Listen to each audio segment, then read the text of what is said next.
నమస్తే. ఇండియన్కి స్వాగతం. ఈరోజు ముఖ్యంగా మన చెప్పుకోదగ్గ టాపిక్ ఏంటంటే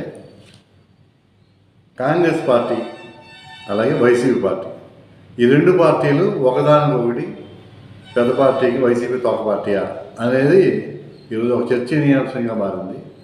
ఎందుకని అంటే జరుగుతున్న పరిణామాలు, ఎలక్షన్స్ దగ్గర పడుతున్న కొద్దీ జరుగుతున్న పరిణామాలు చూస్తే నిన్నటిదాకా షర్మిల గారు ఆవిడ కాంగ్రెస్ పార్టీలో ఏపీ స్టేట్కి అధ్యక్షురాలుగా నియమించిన కాడి నుంచి ఎన్నో కార్యక్రమాల్లో పాల్గొంటూ ఎన్నో రకాలుగా ప్రజా సమస్యల మీద పోరాటం చేయాలని చెప్పి, అలాగే మెగా డిఎస్సి కాదు దగా డిఎస్సి అని, అలాగే యువతకు ఉద్యోగాలు లేవని, ఎన్నో కంపెనీలు రాకుండా ఇక్కడికి ఆగిపోయాయని అనేక టాపిక్ల మీద ఆవిడ మాట్లాడుతున్నారు. అయితే కొత్తగా ఈరోజు సిపిఐ సిపిఎం పార్టీలతో పొత్తుకి అడుగులు చేస్తూ ముందుకెళ్తున్నారు. ఈ సిపిఐ సిపిఎం పార్టీలని ఈరోజు కలుపుకోవాల్సిన అవసరం ఎంత ఉంది కాంగ్రెస్ పార్టీ. అలాగే వైసీపీకి అనుకూలంగా కాంగ్రెస్ పార్టీ పనిచేస్తుందా, షర్మిల గారు పనిచేస్తున్నారా, లేకపోతే వైసీపీ వ్యతిరేకంగా పనిచేస్తున్నారా అనేది ఒక కన్ఫ్యూజన్ పరిస్థితి అయితే ప్రజల్లో నడుస్తాము. ఎందుకని అంటే నిన్నగాక మొన్న ఆర్కే గారు మంగళగిరి నుంచి వైఎస్ఆర్సీపీ పార్టీ నుంచి బయటకు రావడం జరిగింది. బయటకు వచ్చిన నెల తర్వాత ఈరోజు మళ్ళీ సొంత గుటికే చేరాలని చెప్పి ప్రచారం జరుగుతూ నిన్న సీఎంను కలవడం, తదుపరి పరిణామాలు మీకు అందరూ తెలిసిన విషయాలే. అయితే మన షర్మిల గారు ప్రెస్ మీట్లో అడిగిన ప్రశ్నలకు స్పందిస్తూ ఆర్కే గారు నా బ్రదర్ లాంటి వాడు, ఆయన ఎప్పుడు మంచి జరగాలని కోరుకుంటున్నాను, ఆయన మీద ఉన్న ఒత్తిళ్ళు అలాంటివి నాకు తెలుసు అని మాట్లాడడం జరిగింది. అంటే అసలు ఏం జరుగుతుంది?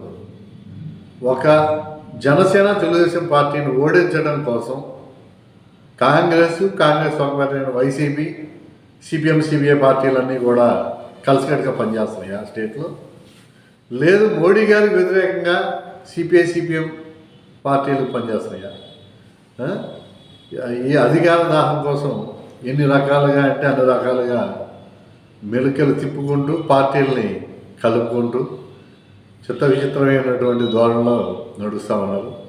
అయితే ముఖ్యంగా గమనించాల్సింది ఏంటంటే మీరు ఎంత కన్ఫ్యూజ్ చేసినా ప్రజలు కన్ఫ్యూజ్ అయ్యే పరిస్థితిలో లేరు. ఈ రోజున ఎంతమంది ఎన్ని రకాల ప్రలోభాలు పెట్టినా, డబ్బు ఇచ్చినా, మందు ఇచ్చినా, లేదా ఇంకో ఆశ చూపించినా, లేదా ల్యాప్టాప్లు ఇచ్చినా పిల్లలకి వైసీపీ పార్టీ వాళ్ళు కొన్ని వేల డబ్బుని పంచి పెడతాకి సిద్ధపడి ఎలాగైనా సరే మళ్ళీ అధికారం కైవసం చేసుకోవాలనుకున్న ప్రజలు మాత్రం చాలా విఘ్నతతో ఈ ఎలక్షన్ని పార్టిసిపేట్ చేసేలా ఉన్నారు. కాబట్టి ప్రతి నాయకుడు కూడా చాలా నిబద్ధతతో పనిచేయాల్సినటువంటి అవసరం ఎంతైనా ఉంది.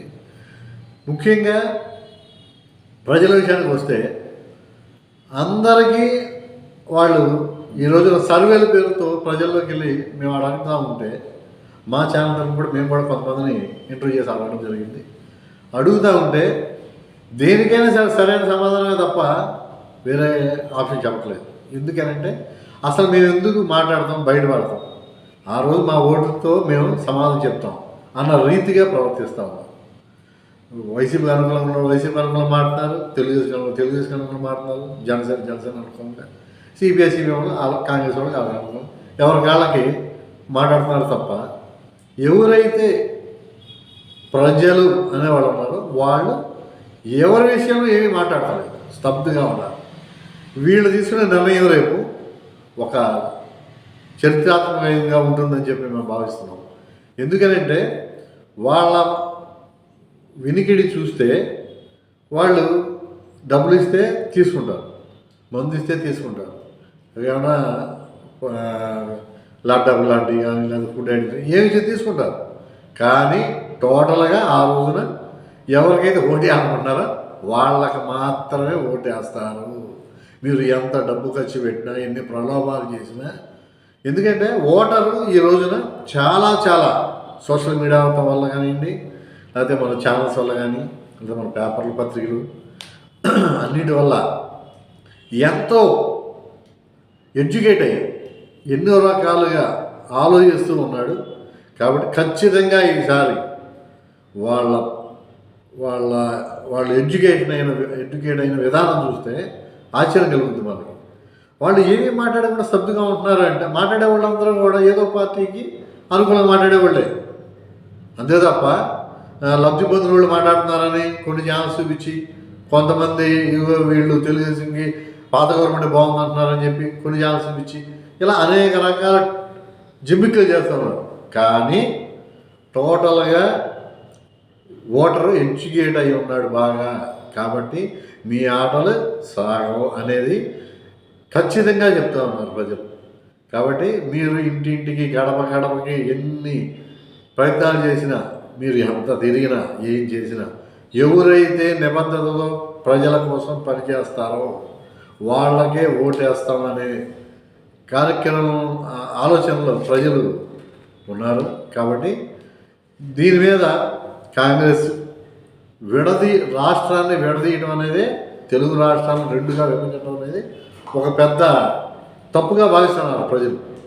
ఈరోజు మళ్ళీ మీరు వచ్చి మేము అది చేస్తాం, మేము ఇది చేస్తాం, అదే మీరు కాంగ్రెస్ గెలిపించుంటే ఈ పాటికి 10 సంవత్సరాలు ఉమ్మడి రాజధానిగా హైదరాబాద్ ఉండేది, ఇవాళ అమరావతి రాజధానిని చాలా డెవలప్ చేసాం, ఇవన్నీ చెప్తున్నారు. అసలు మీరు విడగొడతామే తప్పు అని ప్రజల్లో ఒక ఇది ఉన్నప్పుడు ఈరోజు మీరు ఎన్ని